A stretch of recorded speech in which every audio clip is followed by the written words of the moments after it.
최근 한 남성이 마치 좀비처럼 두 팔을 축 늘어뜨리고 비틀대는 영상이 SNS에 빠르게 번지며 충격을 줬는데요. 영상 속 30대 남성이 결국 경찰에 붙잡혔습니다. 네, 또 음주 뺑소니 혐의로 복역 중인 가수 김호중 씨가 가석방 허가를 받아 오는 30일 사회로 복귀할 예정인데요. 좀 더 자세한 이야기 손수호 변호사와 이야기 나눠보겠습니다. 해외 영상으로 많이 전파가 되면서 그냥 남의 나라 얘기인 줄 알았는데 이게 우리나라에서도 이런 일들이 발생하고 있다고 하니까 네티즌들이 상당히 좀 불안해하고 있어요. 그렇습니다. 사실 보도 믿기 힘들기 때문에 이 영상이 처음에 온라인에 공개된 다음에 이제 온라인상의 여론은 이거 사실이 아니다. AI 이거, 아니냐. 이거 조작한 것이다. 그리고 또는 관심을 얻기 위해서 조회수를 올리기 위해서 자작극을 한 것이다라는 의견도 굉장히 많았습니다. 네. 하지만 경찰 수사 결과 실제로 마약인 필로폰 성분이 검출됐기 때문에 이제 마약에 의한 저런 행동, 저런 모습이 보였다는 것이 확인됐죠. 그러다 보니 조금 전 앵커의 지적대로 많은 사람들이 놀라고 있고요. 이게 지금 동네에서 발견된 상황이기 때문에 더 큰 문제로 번지지 않겠느냐라는 걱정도 계속해서 일어나고 있습니다. 네, 지금 보고 계신 이 남성, 이 수원에서 있었던 일인데 이 조금 전에 말씀드린 것처럼 필로폰 양성 반응이 나왔다고요? 근데 이게 마약 투약 자체를 본인이 부인하고 있다. 근데 이게 양성으로 나타났는데도 부인을 하고 있으면 어떻게 해야 되는 겁니까? 그런 경우 꽤 많습니다. 왜냐하면 수사 초반이기 때문에 그런 건데요. 수사가 진행되면 입장이 바뀔 수도 있고 또는 부인한다 하더라도 객관적인 증거에 의해서 실제 마약 투약 사실이 확인될 수도 있는 것인데요. 우선 이 지금 화면에 계속 나오는 이 남성은요. 영상에 찍힌 사람이 내가 맞다. 라고 인정을 했습니다. 다만 내가 마약을 한 건 아니다라는 주장을 내놓고 있는데 하지만 간이 검사를 통해서 필로폰 성분이 나왔기 때문에 실제로 마약을 투약했을 가능성이 상당히 높아 보이고요. 다만 아직까지 모든 게 드러나지 않았기 때문에 가능한 모든 경우의 수를 좀 따져보자면은 실제로 그런 경우가 가끔 있거든요. 자기도 모르게 마약류를 섭취하는 경우들이 있습니다. 강남 한복판에서 그 마약 음료수를 초등생에게 줬던 그런 경우도 실제로 있었거든요. 자신도 모르는 사이에 누군가 몰래 타서 그 약물을 마시게 되는 경우도 존재할 수 있어요. 그럴 경우 완전히 배제할 수는 없고 또 두 번째는 범죄 과정에서 이제 범죄 피해를 당하는 과정에서 강제로 주입됐을 가능성도 배제할 수는 없습니다. 하지만 지금 여러 가지 양상을 종합해서 볼 때 제가 조금 전에 말씀드린 그런 일이 실제로 존재했을 가능성은 굉장히 좀 희박해 보이고요. 필로폰 성분이 나왔다는 것은 본인이 필로폰을 투약했을 가능성이 매우 높지 않겠느냐. 경찰 역시 그렇게 보고 수사를 진행하고 있습니다. 모든 가능성을 열어놨다고 하셨는데, 그러니까 이제 그 간이 검사에서 필로폰 양성 반응은 나왔는데 경찰은 지금 합성 마약인 펜타닐 투약 가능성도 보고 있다고 하더라고요. 근데 이거는 간이 검사에서는 안 나오는 거군요. 그렇습니다. 신종이고 또 애초에 이렇게 마약류로 복용되어서 환각 증세를 일으키기 위해서 만들어진 건 아니거든요. 마취제이기 때문에 이와 관련된 시약이라든지 검사체가 아무래도 좀 더 발전이 좀 늦다라고 볼 수 있겠고요. 또 조금 전에 계속 보셨던 저 영상, 저 장면이 그동안 해외에서 펜타닐에 중독된 많은 사람들이 보였던 모습하고 굉장히 유사합니다. 그렇기 때문에 간이 검사를 통해서는 펜타닐 성분이 나오지 않았고 또 필로폰 성분만 나왔지만 펜타닐 성분이 간이 시약 검사를 통해서 나오지 않은 것이지 검출할 수 없었던 것이지 실제로는 저 남성이 펜타닐 성분도 섭취했을 가능성이 있는 것이거든요. 그리고 또 아니 필로폰이면 필로폰이고 펜타닐이면 펜타닐이지 하나만 나와야지 어떻게 두 개 이상 나오냐라는 의문도 제기할 수 있겠습니다만 동시에 여러 개 하는 경우도 있어요. 물론 그런 경우에 그 과정에서 이상 반응을 보여서 목숨을 잃는 끔찍한 경우도 있습니다만 두 개 또는 세 가지 이상을 동시에 하는 경우도 존재하기 때문에 경찰 수사가 또 주목되고 있습니다. 저희가 지금 2분할로 보여드리고 있는데 오른쪽 화면이 미국에서 펜타닐, 이른바 이제 좀비 마약 증세를 보이는 그런 사람들의 모습을 저희가 비교해서 보여드리고 있고 그런데 이제 수원 같은 경우 이 왼쪽 화면 이 장소가 지금 조금 전에 아마 보셨겠지만 버스 정류장 바로 앞이고요. 주변에 학원가도 있고 학교도 또 근처에 있는 곳이어서 이곳에 계신 시민분들은 불안감을 느낄 수밖에 없을 것 같아요. 그렇습니다. 초등학교에서 50m 정도 떨어진 곳이라고 하기 때문에 굉장히 불안이 커질 수밖에 없죠.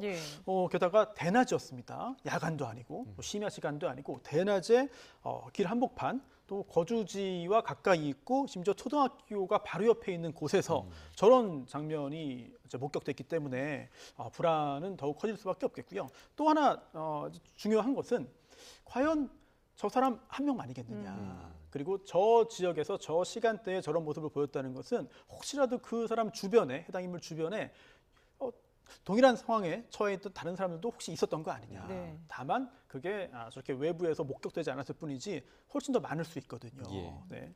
주변 인근 학교에 등교하는 자녀를 둔 학부모들의 걱정이 커질 수밖에 없습니다. 예. 앞서 그 영상에서도 보셨습니다만은 대낮이고 그리고 주변에 바로 옆에 사람이 지나가고 있는 상황이기 때문에 더 이제 좀 불안감이 커질 수밖에 없는데 말씀하신 것처럼 이 남성이 왜 어떻게 해서 이 마약을 복용을 하게 됐는지 어떻게 해서 마약을 구입하게 된, 유통하게 된 그런 경로들 이런 것들도 다 밝혀야 되지 않겠습니까? 굉장히 중요합니다. 예. 그래서 마약 수사에 있어서는 저렇게 적발된 개개의 인물들에 대한 수사와 처벌도 당연히 중요하고 철저히 해야겠습니다만 예. 유통 경로를 밝혀야 됩니다. 즉 누구로부터 구매했는지 또는 누구로부터 제공받았는지 또는 선물을 받았는지 또는 종류에 따라서는 직접 재배하는 경우도 있으니까요. 네. 어떻게 저런 상황까지 이르게 됐는지 그 경로를 다 찾아내는 것이 대단히 중요하거든요. 예. 그렇기 때문에 경찰 역시 당연히 그런 부분에 수사에 초점을 두고 있을 것으로 보입니다. 네, 우리나라도 더 이상 마약 청정국이 아니라는 말에 정말 공감할 수밖에 없는 그런 상황이었던 것 같고요. 또 경기 평택에서는요, 대낮에 길거리에서 주한미군이 폭행을 당하는 일도 있었습니다. 폭행을 가한 사람도 미국 국적의 남성이었는데 화면으로 함께 보시겠습니다. 자, 평택 신장동의 한 길거리인데요. 노란 머리를 한 남성, 외국인을 발로 거세게 차더니 또 주먹으로 때려서 넘어뜨립니다. 자, 옆에도 외국인이 있는데 또 다른 외국인의 이 얼굴을 가격해서 이렇게 쓰러뜨립니다. 바닥에 널브러진 남성, 좀처럼 일어나지 못하는 모습이죠. 그리고 이제 여성도 옆에 한 명이 서 있는데요. 옆에 있던 이 여성에게도 이 노란 머리를 한 남성이 상당히 거칠게 위협을 가합니다. 대체 무슨 일이 있었던 걸까요? 가해 남성은 결국 경찰의 현행범으로 체포됐는데요. 일면식도 없었던 피해자들이 자신을 무시하고 욕설을 해서 화가 나서 범행을 했다라는 취지로 진술한 것으로 전해졌습니다. 자, 지금 경찰에 진술한 거를 보니까 자신을 무시했다, 욕을 했다, 그래서 때렸다. 이것도 이른바 묻지마 범죄로 볼 수도 있는 겁니까? 사실 이 묻지마 범죄라는 게 법률 용어나 수사 용어는 아닙니다만 네. 최근에 많이 쓰고 있지는 않는 것 같아요. 그래서 일종의 이상동기 예. 범죄라든지 또는 무동기 범죄라든지 이런 용어들을 쓰고 있는데 그런데 좀 전에 앵커께서 지적하신 그 부분 있잖아요. 나를 우연히 마주쳤는데 나를 무시하고 나에게 욕설을 해서 화가 나서 때렸다. 이건 동기가 있는 겁니다. 그 동기가 실제 존재했는지 또는 그 동기가 타당한지 또는 그 동기가 범죄를 용서받을 수 있는 동기인지 여부와 별개로 예. 동기는 분명히 있는 거예요. 예. 지나가다가 우연히 눈을 마주쳤고 나에게 욕설을 하고 나에게 무시하는 것 같아서 때렸다라는 동기는 분명히 밝혔거든요. 그렇다면 중요한 것은 실제로 그런 일이 있었느냐. 그리고 또 만약 그런 일이 없었다면 도대체 왜 그런 오해를 저렇게 대낮에 바로 앞에서 할 수 있었던 것인가. 약물이든 또는 음주든 아니면 평소에 과거에 범죄 전력이든 예. 또는 그 당시에 어떤 저런 행동을 하게끔 만드는 다른 배경이 있었는지 등등을 또 확인해 봐야겠죠. 예. 가해자는 미국 국적의 30대 남성이고 피해자가 주한미군 소속 20대 남성들인데 그럼 우리나라 법 적용으로 어느 정도까지 처벌을 할 수 있는 건가요? 일단 미국인을 상대로 폭력 범죄를 행사한 거잖아요. 예. 범죄를 범한 거잖아요. 네. 그렇기 때문에 아니 그럼 미국인 사이의 일이니까 우리나라는 아예 수사권 없는 거 아니야? 우리나라가 재판 관할권 없는 거 아니야라고 생각할 수 있습니다만 그렇지는 않습니다. 범죄가 벌어진 장소가 우리나라예요. 네네. 그리고 또 미군 부대 안도 아니고 또 미국 대사관 안도 아니고 그냥 우리나라의 영토인 길입니다. 네, 저 길 노상에서 벌어진 일이기 때문에 네. 설령 미국인이 미군을 저렇게 때렸다 하더라도 우리 법이 적용되고요. 따라서 범죄 혐의가 명백하게 증거로서 확인되기 때문에 얼마든지 처벌과 이제 수사와 처벌을 할 수 있겠고요. 또 하나 예전에 좀 많이 문제됐던 주한미군 지휘협정이 있죠. 예. 소파라고 불렀던 예. 그 경우에는 가해자가 미군일 경우에 또는 미군 가족일 경우에 상당히 특이한 그런 제도들을 두고 있었는데 지금 상황은 미군이 미국인을 때린 것도 아닙니다. 미군이 피해자거든요. 네. 예, 예. 그렇다면 더더욱 이 소파 규정이 적용해서 배제되기 때문에 우리 법이 충분히 적용될 수 있고 또한 수사가 진행될 것이고요. 다만 제가 지금까지 말씀드린 건 이론적인 부분이고요. 이 영역이 사법이기도 하지만 외교 영역일 수도 있습니다. 따라서 양 국가 간의 외교적인 교섭이라든지 조율을 통해서 네. 이거는 매우 중대한 범죄가 아니기 때문에 미국에서 미국으로 데려가서 처벌을 하겠다라든지 이런 요청을 할 수도 있고요. 또한 그런 요구를 들어주는 것이 뭐 주권의 침해라든지 훼손이라고 보기도 힘들 것 같거든요. 네, 사법과 외교가 동시에 맞물려 돌아가는 사안이 되지 않을까 싶습니다. 네, 어쨌든 이제 주변에 있던 시민들도 상당히 좀 공포감을 느끼는 그런 상황이 아니었나 생각이 좀 들고요. 주제를 좀 바꿔보도록 하겠습니다. 음주운전 뺑소니 사고를 내서 복역 중인 가수 김호중 씨, 오는 30일 출소를 앞두고 있는데요. 준비한 영상 보시고 대담 이어가겠습니다. 혐의 어떻게 소명하셨습니까? 죄송합니다. 반성하겠습니다. 죄송합니다. 매니저한테 직접 증거 인멸해달라고 부탁하신 거 맞으세요? 죄송합니다. 휴대전화 비밀번호 제공 안 한 이유가 있습니까? 소주 3병 마셨다는 진술도 나왔는데 정확히 그날 몇 잔 마신 거예요? 죄송합니다. 반성하겠습니다. 마지막인데 억울한 점이 있습니까? 메모리 카드 직접 제거하신 거 맞으실까요?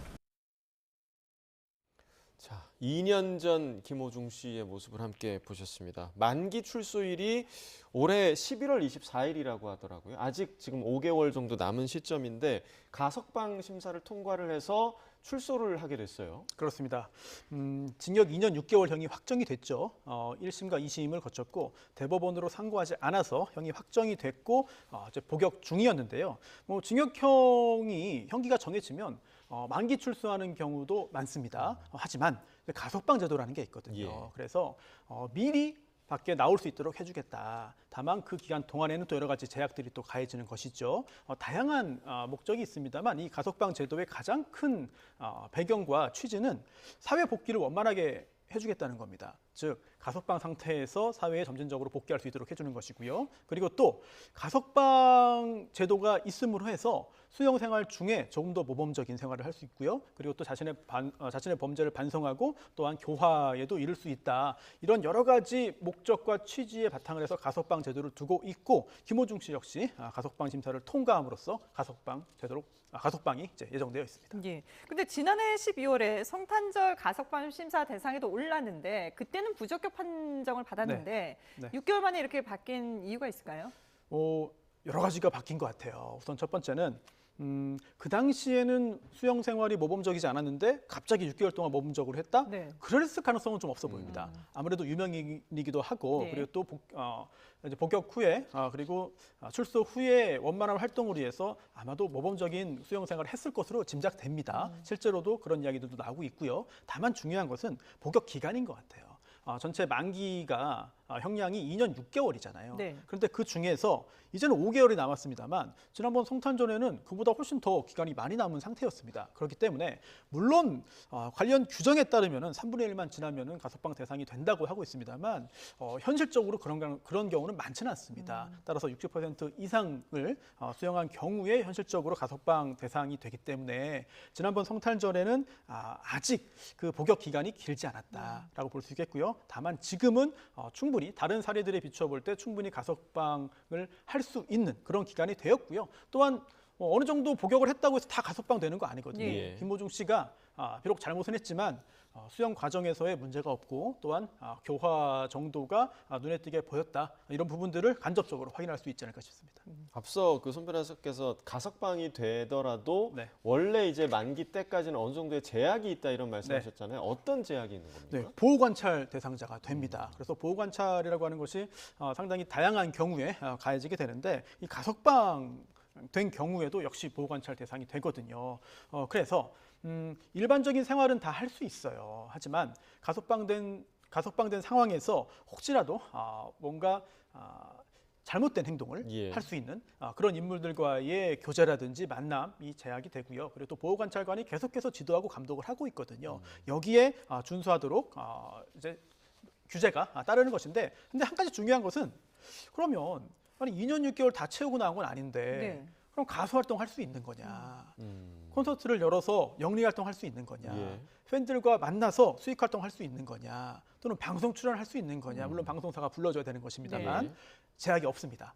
그래서 가석방된 상황에서는 생업에 종사할 수 있어요. 가능한가요? 가능합니다. 그리고 김호중 씨는 직업이 가수잖아요. 네. 그렇기 때문에 비록 가석방 상태이지만 팬들이 원한다면 이러한 행동들을 할 수 있고요. 다만 법적으로 가능하다는 것이지 김호중 씨가 할 것이다라는 얘기는 아니고 또 해야 한다는 얘기도 아니고 또 많은 국민들이 과거의 범행 사실을 잊지 않고 있거든요. 예. 따라서 팬들의 시선과 또 일반 국민들의 시선이 다소 충돌하는 그런 상황이 벌어질 수도 있을 것 같습니다. 다소 충돌할 수 있다고 말씀하셨는데 실제로 이제 지금 김호중 씨가 역대 6번째로 50억 스트리밍 클럽에 가입했다라는 소식도 들려오고 있고요. 그리고 김호중 씨가 복역을 하는 중에도 팬들이 이렇게 콘서트를 연 경우도 있었거든요. 그러니까 그런 경우들을 보면은 지금 어쨌든 김호중 씨의 팬들은 복역 중이지만 팬심은 사그라들지 않고 있는 그런 상황인데 이게 이제 일반 국민들이 보기에는 약간의 좀 괴리가 있을 수밖에 없을 것 같아요.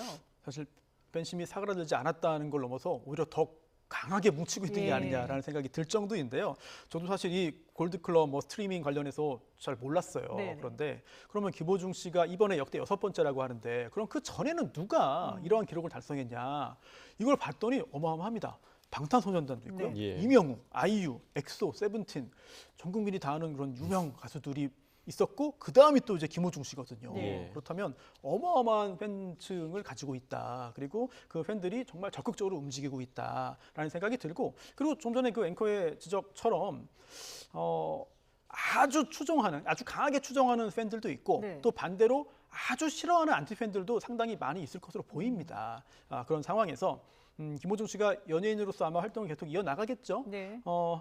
자신을 어떤 상황에서도 좋아하는 팬들에게 다가서는 것도 당연히 중요하겠지만 그 반대 선상에 있는 팬들에게도 다가서는 모습을 보이는 것이 또 좋지 않을까 그런 것도 필요하지 않을까라는 생각도 해봅니다. 네, 자 김호중 씨 어떤 모습으로 출소를 할지 그리고 이후에 또 어떤 활동을 하게 될지 좀 지켜봐야겠습니다.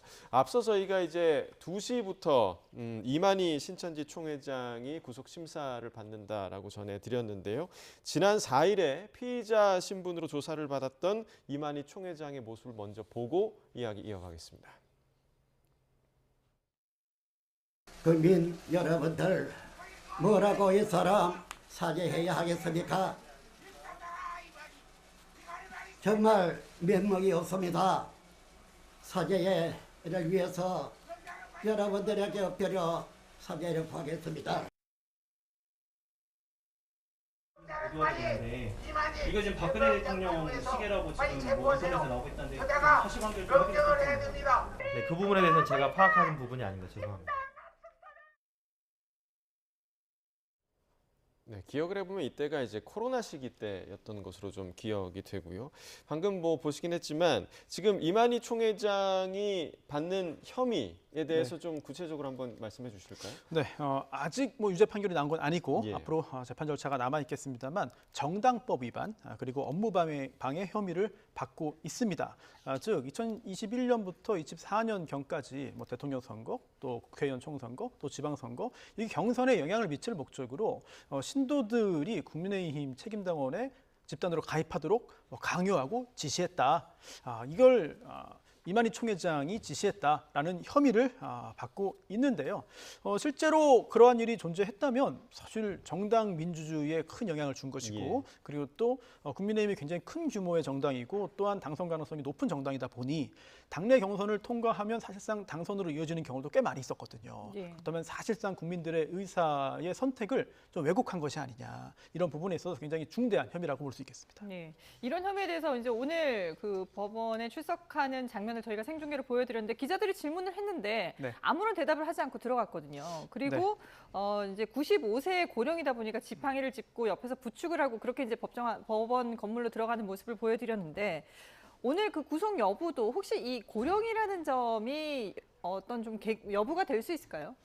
우선 더 건강하고 더 젊은 피의자들도 재판받으러 나오고 영장실질심사 받으러 나올 때 휠체어 타고 나오고 침대차에 타고 오고 한 경우도 있었는데 예. 그렇지는 않았다라는 부분은 좀 관심 있게 봤고요. 네. 관련 규정상 고령을 직접적으로 고려해야 한다는 부분을 찾기는 좀 힘듭니다. 네. 따라서 구속 저희가 이 시간에도 여러 번 좀 살펴봤습니다만 예. 우리 법이 정하고 있는 구속영장 발부 사유를 충족하고 있느냐 이 부분을 따져보는 것이 우선이 되겠고요. 그중에 가장 먼저 따져봐야 되는 것은 이제 범죄 사실이 소명됐는지 여부입니다. 예. 즉 수사기관은 이만희 총회장이 지시했다고 보고 있어요. 그런데 이만희 총회장 측은 내가 지시한 거 아니다. 내 아랫선에서 알아서 한 것이다. 내가 지시한 거 아니다. 나 몰랐다라고 네. 말을 하고 있거든요. 과연 누구의 주장이 옳다고 판단될지가 가장 중요하겠고요. 그리고 또 설령 수사기관의 주장대로 이만희 총회장이 지시했다는 부분이 소명된다 하더라도, 증명은 아니어도 소명된다 하더라도 그 다음 단계가 있습니다. 그러면 95세 고령인데 증거인멸 또는 도주염려 이게 있느냐. 하지만 도주염려는 뭐 연령과 관련이 있다 하더라도 이 증거인멸의 가능성 또는 염려는 연령과 관계없는 것 같아요. 오히려 이 조직 내에서의 지위, 그리고 또 이 조직 내에서의 총회장이라는 이만희 총회장이 가지고 있는 영향력을 보자면은, 만약 범죄 사실이 소명된다면은 증거인멸 가능성, 다른 사람에게 어떤 입막음을 한다든지 다른 사람의 진술에 영향을 준다든지, 또는 이미 구속된 상태에서 수사를 받고 진술을 한 다른 이제 관계자들에 대해서 영향력을 행사한다든지 이럴 가능성 상당히 있어 보이거든요. 네. 예, 그렇기 때문에 법원에서도 이런 여러 가지 요소를 종합적으로 볼 텐데, 그런데 이 고령이긴 합니다, 실제로. 그래서 만약에 제가 양쪽 입장을 하고 좀 생각을 해볼게요. 예. 제가 검사라면 90세 이상 또는 95세 이상 연령인데 지금 현재 구속되어 있는, 또는 수용 생활을 하고 있는, 또 심지어 구속 상태가 아니라 유죄 판결을 받고 복역을 하고 있는 상당히 긴 시간 동안 그런 사례들을 좀 제출할 것 같습니다. 그리고 또 반대로 제가 변호인이라면은 이만희 총회장이 종교적으로 굉장히 뭐 해당 조직 내에서는 중요한 역할을 수행하고 예. 있지만 그와 별개로 또 자연인이거든요. 네. 그렇다면 현재의 건강 상태 관련해서 좋지 못하다. 수용 생활을 하다가는 큰일이 날 수 있다라는 그런 자료들도 좀 조용히 제출하지 않았을까라는 생각이 들고요. 그리고 법원과 또 수용기관 측에서도, 교정기관도 고민이 많을 것 같아요. 왜냐하면 물론 굉장히 조심스러운 부분입니다만 네. 또 제가 이만희 총회장의 개인적인 건강 상태는 전혀 모릅니다만 예. 고령이기 때문에 자칫 원치 않는 결과가 돌발적으로 어디에서든 발생할 가능성을 배제할 수 없습니다. 그렇다면 구속된 상태에서 곧바로 그런 불미스럽고 불행한 일이 생긴다면, 또는 구속되어서 재판을 받는 과정에서 혹시라도 그런 일이 생긴다면 자칫 이만희 총회장을 추종하는 신도들이 격앙될 수 있거든요. 네네. 그런 경우에 과연 엄청난 소요가 또 발생할 수 있기 때문에 이 부분까지도 고민 요소가 되지 않을까라는 생각도 듭니다. 네, 구속심사 결과를 좀 지켜봐야겠고요. 또 잠실 개표소 봉쇄 지금 20일째 이어지고 있는 상황인데, 이 상황 속에서 경찰에게 침을 뱉고 난동을 부린 참가자가 현행범으로 체포됐다고 하더라고요. 왜 이런 일까지 벌어진 겁니까? 저도 좀 묻고 싶습니다. 네, 물론 선관위의 선거 행정, 또 선거 관리가 터무니없을 정도로 엉망이라는 표현을 사실 할 수밖에 없을 것 예. 같아요. 그리고 표현을 좀 정제해서 해야 됩니다만 잘 이해가 안 됩니다. 그렇죠. 받아들이기 힘들어요. 예. 아마도 그런 부분들은 전 국민이 같이 공감하고 있을 것이고, 그리고 현직 판사인 전현직 선거관리위원장들도 역시 공감하지 않을까라는 예. 생각이 듭니다. 당사자들 역시. 네. 그런데 그것과 지금 현재 이 현장, 시위 현장에서 벌어지는 일들은 좀 냉정하게 구분해서 봐야 될 것 같아요. 선거 관리의 부실, 그리고 선거관리위원회의 업무 태만으로 인한 혼란이냐, 아니면 떨어질 사람을 붙여주기 위해서, 당선시키기 위해서 일부러 선거를 조작했고, 그리고 당선될 사람을 낙선시키기 위해서 일부러 선거 결과를 만들어낸 것이냐, 즉 선거 조작, 네. 완전 별개의 문제거든요. 예. 그런데 지금 현재 이 시위 현장에 있는 상당수의 참여자들은 개표 조작, 그리고 선관위와 정부 여당에 의한 조작 선거를 주장하는 것 같습니다. 그러다 보니 이제 현장에서 질서 관리를 하는 경찰들에게 상당히 격한 표현들을 하고 욕설도 하고 침도 뱉고 있는데, 특히 또 하나 경찰들이 여러 가지 곤란을 겪는 것 중에 하나는요, 중국 경찰이라고 계속 물어본대요. 예. 공안 아니냐, 관등 성명을 대라, 소속을 대라, 그러면서 이름을 가끔 초반에 말해주면은 이게 중국 성씨다. 근데 사실 대부분은 중국 성씨 아닌가 싶습니다. 저도 손씨기 때문에 중국 성씨라고도 볼 수 있고. 예. 그런데 그러다 보니 경찰도 현장에서 굉장히 여러 가지 좀 고생을 많이 하고 있고요. 실제로 욕설을 하고 침을 뱉고 때리고, 지금 화면에 나왔죠. 예. 네, 이런 경우는 이 시위의 본질에 어긋나는 것이기 때문에 경찰도, 그리고 또 사법기관도 적극적으로 대응을 할 수밖에 없고, 그렇게 적극 대응을 하는 것이 오히려 이 취지의 본질에 맞는 것 같습니다. 예. 그런데 지금 경찰이 이제 지난 16일 관계자들의 개표소 출입 시도를 제지했던 9명 가운데 2명의 신원은 확인을 해서 출석을 요구했다고 하는데, 그 마지막까지 체육단체 그 직원들이 들어가지 못하도록 문을 네. 막았던 그 여성, 네. 이 여성의 신원은 아직 모른다고 하더라고요. 근데 그때 네. 당시에 카메라도 상당히 많았고 뭐 주변에 목격자들도 많았는데 왜 신원을 특정하지 못하는 걸까요? 지금 앵커의 질문도 아니 얼굴이 찍혔으면 당연히 금방 확인할 수 있는 거 아니냐라는 의문을 전제한 것 같은데 저도 역시 같은 생각이긴 해요. 예. 하지만 수사기관에서는 또 이렇게 말을 하고 있습니다. 촬영은 되었지만 신분 확인이 어렵다. 실제로 그런 경우가 적지 않다라고 하는 것인데요. 즉 대조할 만한 그런 자료들이 있다면 예를 들어 지문이 채취되어 있거나 예. 기타 또는 신상에 대해서 조금이라도 단서가 있다면은 쉽게 확인할 수 있지만 그렇지 않은 경우에는 직접 다 탐문을 해야 되는데 이 탐문이라는 게 고상해 보입니다만 좀 멋있어 보인다만 찾아다니면서 다 물어본다는 얘기입니다. 이것저것 발품 팔아가지고 다 추적하고 확인해보고 물어보고 반복해가지고 노력을 한다는 얘기인데 이게 쉽지는 않다는 거예요. 그래서 현재 일부러 신원 확인을 늦게 하는 것이 아니라 시위대를 자극하지 않기 위해서 늦게 확인하는 것이 아니라 노력을 하고 있지만 확인이 안 되는 것이다. 다만 지금처럼 계속 신원 확인이 안 됨으로써 경찰 조직이 신뢰를 잃고 뭔가 의문이 제기된다면 경찰 입장에서는 전혀 옳은 방향이 아니거든요. 빨리 신원 파악을 하는 것이 오히려 국민들의 신뢰를 회복하는 길이 아닌가 싶습니다. 예, 알겠습니다. 지금까지 사건 사고 소식들 손수호 변호사와 함께 짚어봤습니다. 잘 들었습니다. 네, 고맙습니다.